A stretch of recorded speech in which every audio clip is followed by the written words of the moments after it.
गुरु प्यारी साध संगत जी, राधा स्वामी जी। स्वागत है आप सबका एक और नई वीडियो में। संगत जी, आज की वीडियो में हम आपके साथ बाबा जी से हुए कुछ सवाल जवाब साझा करेंगे। सवाल जवाब में बाबा जी ने बहुत हंसाया था, तो आपके आगे यही विनती है कि वीडियो को पूरा ज़रूर देखिएगा। और अगर आप हमारे चैनल पर नए हैं तो चैनल को सब्सक्राइब ज़रूर करें जी। एक भाई साहब ने सवाल किया कि बाबा जी, मेरी बीवी मुझे धक्के से भजन सिमरन करवाती है। ये बात सुनकर सारी संगत हंसने लग गई। बाबा जी ने मुस्कुराते हुए कहा, बेटा, जो चीज़ हमें ज़रूरी होती है मालिक हमें वही चीज़ देता है। मालिक को लगा होगा आपको ऐसी बीवी की ज़रूरत है जो आपको धक्के से भजन सिमरन करवाए, तो मालिक ने आपको ऐसी बीवी दे दी। ये बात सुनकर सारी संगत हंसना शुरू हो गई। फिर एक लड़के ने सवाल किया कि बाबा जी, एक आदमी ने 4 धाम की यात्रा की है, दूसरे आदमी ने आधा घंटा या 1 घंटा भजन सिमरन किया है, तो बाबा जी, क्या दोनों को मुक्ति मिलेगी? बाबा जी ने हंसते हुए कहा, बेटा, आप मुझे फंसाओगे। फिर बाबा जी ने कहा, बेटा, पहले तो मुझे आप ये बताओ कि मालिक कहाँ है? मालिक तो हमारे अंदर है। हमें जो भी मिलेगा हमारे अंदर से ही मिलेगा। बाबा जी ने कहा, बेटा, मेरे कहने का मतलब ये नहीं है कि हमने अपने धर्म स्थानों पर नहीं जाना। आप ज़रूर जाएं, लेकिन जो अपना असल मकसद है वो ना भूलें। हमारा असल मकसद तो भजन बंदगी है। फिर एक लड़के ने सवाल किया कि बाबा जी, जब आप जत्थों को दर्शन देते हो तो आगे की 3 लाइनें छोड़ी जाती हैं, तो बाबा जी, ऐसा क्यों होता है? बाबा जी ने कहा, बेटा, ये लाइन जो कमज़ोर होते हैं उनके लिए छोड़ी जाती हैं, ना कि वीआईपी के लिए। बेटा, हमें इस बहस में नहीं पड़ना चाहिए, क्योंकि दर्शन दिए जाते हैं ना कि लिए जाते हैं। बाबा जी ने कहा, आपको क्या लगता है कि जो आगे बैठे हैं उनको ज़्यादा दर्शन होते हैं? बेटा, मेरी नज़र तो हमेशा पीछे होती है। आगे जो बैठते हैं वो नालायक हैं। फिर एक लड़के ने सवाल किया कि बाबा जी, मेरे दादाजी पाठी थे। वो सेवा भी बहुत करते थे और भजन सिमरन भी बहुत करते थे, लेकिन आखिरी समय में उनको बहुत दुखों का सामना करना पड़ा। तो ये सब देखकर लोगों ने हमसे बोला कि इतना भजन सिमरन और सेवा करने का क्या फ़ायदा, अगर आखिर में हमें दुख ही मिलना है। बाबा जी ने कहा, बेटा, हमें ऐसा नहीं सोचना चाहिए।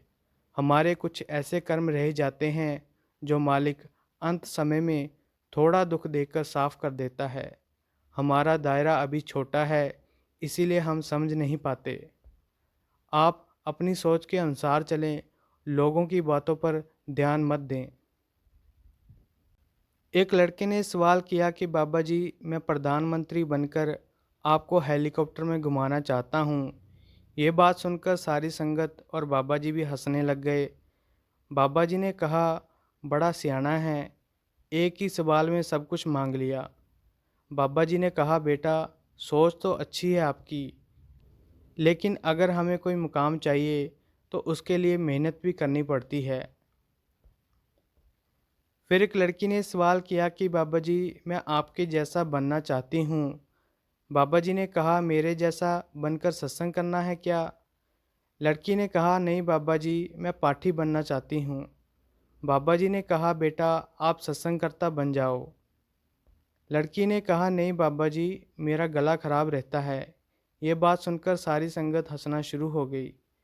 बाबा जी ने मुस्कुराते हुए कहा, फिर तो आपको सत्संगकर्ता ही बनना चाहिए, क्योंकि सत्संग करते समय हमें सांस लेने का मौका मिल जाता है। फिर लड़की ने कहा, बाबा जी, आप मुझे अपने साथ रख लो। बाबा जी ने कहा, बेटा, मेरे साथ रहना आसान नहीं है।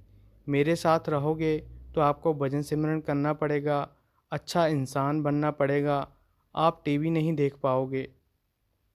फिर लड़की ने कहा, बाबा जी, मैं आपका हर एक हुक्म मानूंगी। बाबा जी ने संगत की तरफ देखकर कहा, बेटा, इन सब ने भी नामदान लेने के समय यही बोला था कि आपका हर एक हुक्म मानेंगे और भजन सिमरन करेंगे। यह सुनकर सारी संगत हंसने लग गई। फिर एक लड़के ने कहा कि बाबा जी, मेरे दिल की धड़कन बहुत तेज हो रही है। बाबा जी ने मुस्कुराते हुए कहा, बेटा, जब लड़कियां साथ में खड़ी होती हैं तो ऐसा ही होता है। लड़के ने कहा, नहीं बाबा जी।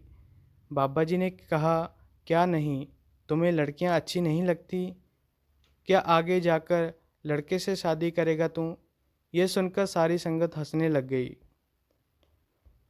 फिर एक लड़के ने कहा कि बाबा जी, नामदान की बख्शिश करना और हमेशा साथ रहना। बाबा जी ने कहा, क्या साथ में चलने वाली देना? लड़के ने कहा, नहीं बाबा जी, मैंने बोला हमेशा मेरे साथ रहना। बाबा जी ने कहा, अच्छा, मुझे लगा तुमने ये कहा कि मुझे साथ चलने वाली देना। यह सुनकर भी सारी संगत हंसने लगी। फिर एक लड़की ने बाबा जी से सवाल किया कि बाबा जी, मुझे सब कुछ एक सपना और भ्रम सा लगता है।